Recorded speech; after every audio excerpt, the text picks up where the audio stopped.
क्या लगता है, हो जाएगा selection?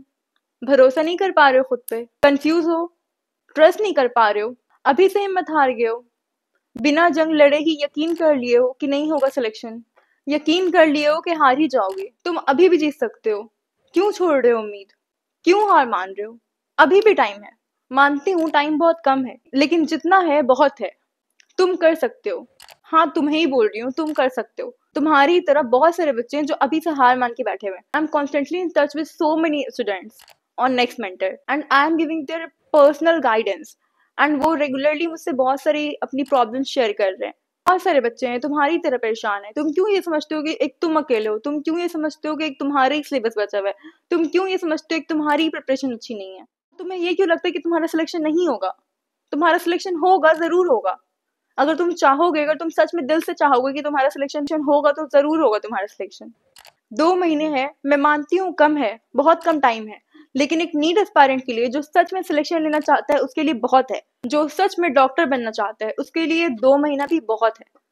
In case you are new to my channel, this is me, Medico Sania Naman, a second year MBBS student in Jawaharlal Nehru Medical College, Bhagalpur, Bihar. मैं आज तुम सबसे इन डेप्थ बातें करने वाली हूँ, क्योंकि बहुत कम टाइम बचा है और बहुत ज़्यादा बच्चे बहुत ज़्यादा डिमोटिवेटेड हैं, बहुत ज़्यादा नेगेटिव थाउट है। किसी को भरोसा ही नहीं है खुद पे कि वो भी सिलेक्शन ले सकता है। किसी को भरोसा ही नहीं है कि वो मेडिकल कॉलेज तक पहुंच सकता है। क्या प्रॉब्लम हो रही है तुम्हारे साथ?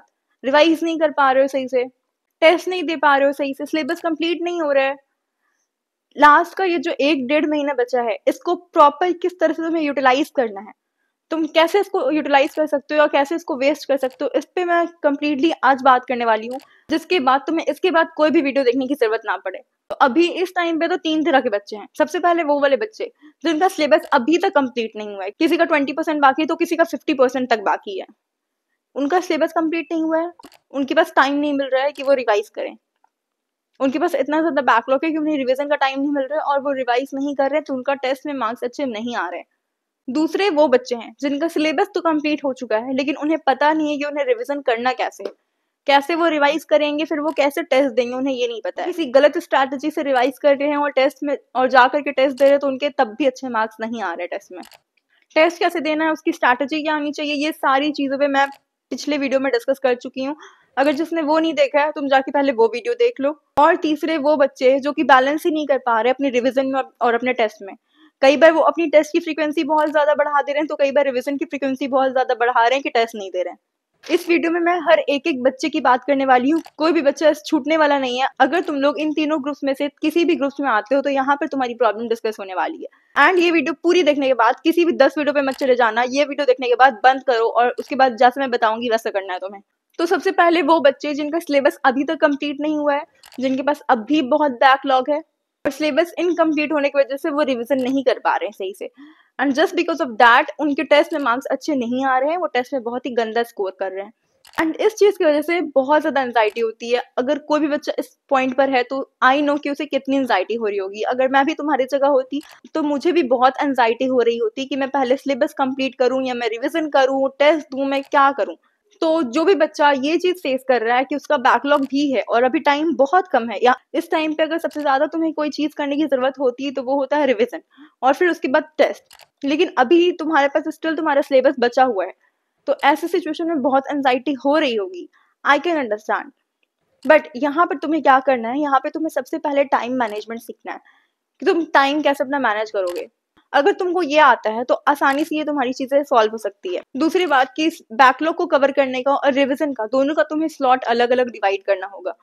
यहाँ पे मैं ये बात भी बोल सकती हूँ कि जो भी तुम्हारा बैकलॉग बच गया है अभी उसको छोड़ दो।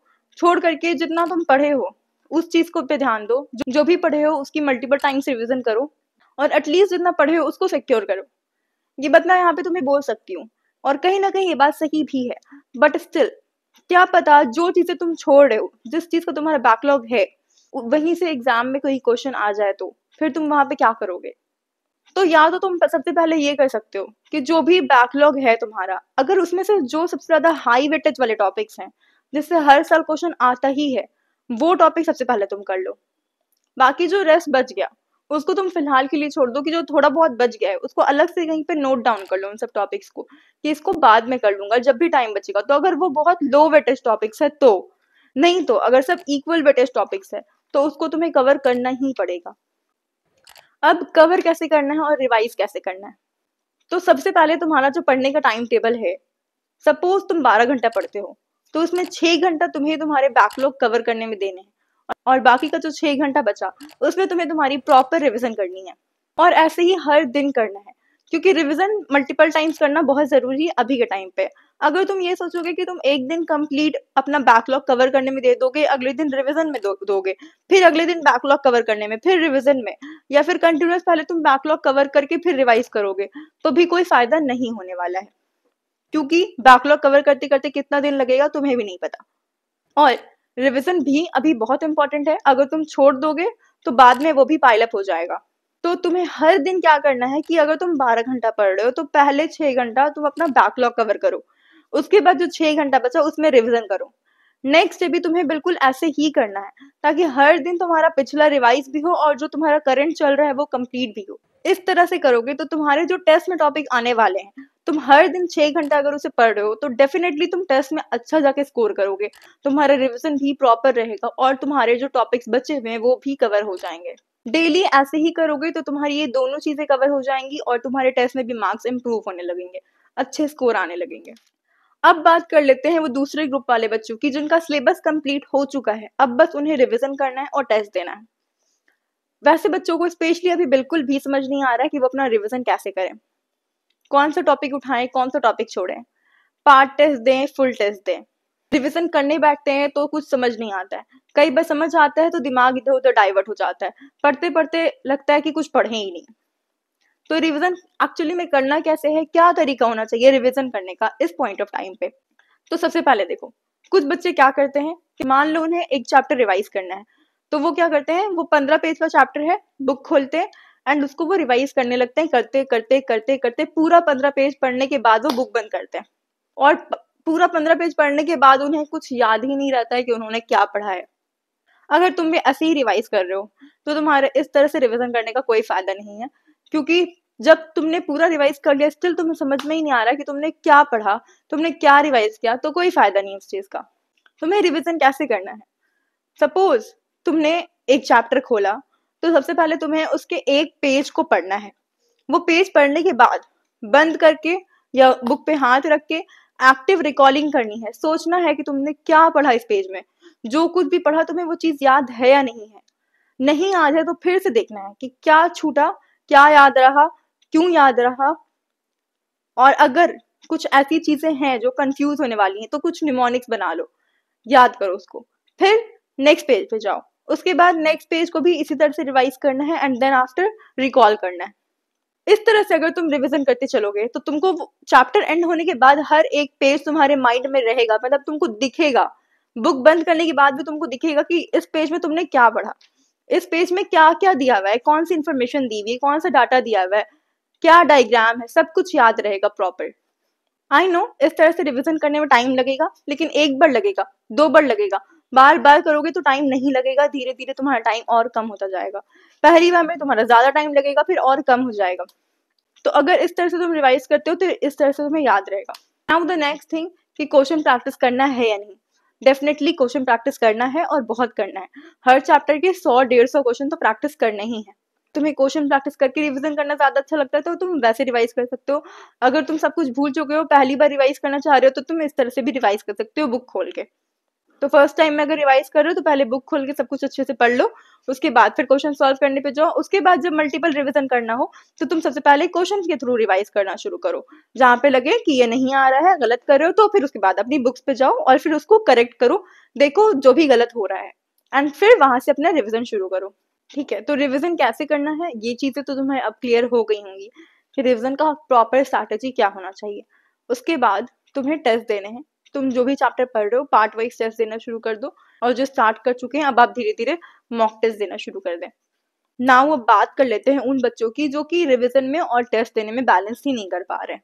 तो तुम इसके लिए क्या करो, तुम अपना ना टारगेट रखो टेस्ट।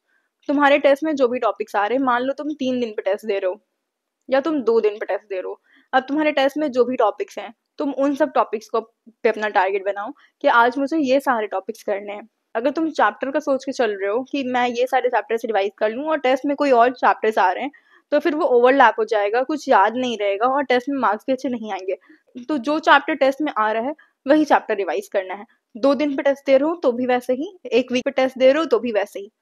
और टेस्ट देने के बाद, जैसा कि मैं हर वीडियो में बोलती हूँ, टेस्ट की प्रॉपर एनालिसिस करनी है, टेस्ट की नोटबुक बनानी है और अपने उस नोटबुक को बार बार रिवाइज भी करना है, ताकि जो भी तुम मिस्टेक्स कर रहे हो नेक्स्ट टाइम में वो सारी मिस्टेक्स ना हो। और जिन भी बच्चों का सिलेबस बचा हुआ है, मैं उन्हें बार बार बोलूँगी कि तुम जल्दी से, जितनी जल्दी कर सकते हो, अपने सिलेबस को सबसे पहले कंप्लीट करो। चाहे ऑर्गेनिक बचा हो, फिजिक्स बचा हो या फिजिकल केमिस्ट्री बचा हो, कुछ भी बचा है। अगर तुम्हारा बायो भी बचा है तो बायो को भी जितनी जल्दी हो सके कंप्लीट करो। लास्ट के 1 मंथ में तुम्हें किस तरह से रिवीजन करना है, टेस्ट किस तरह से देनी है, क्या स्ट्रैटेजी होनी चाहिए, हर एक बच्चा जो भी जिस ग्रुप में लाइक करता है, उन सबको मैंने यहाँ पे पॉइंट आउट किया है। Still if you have any query, you can contact me on my email, Instagram, anywhere. And I'm also mentor on Next Mentor, so you can contact me there also.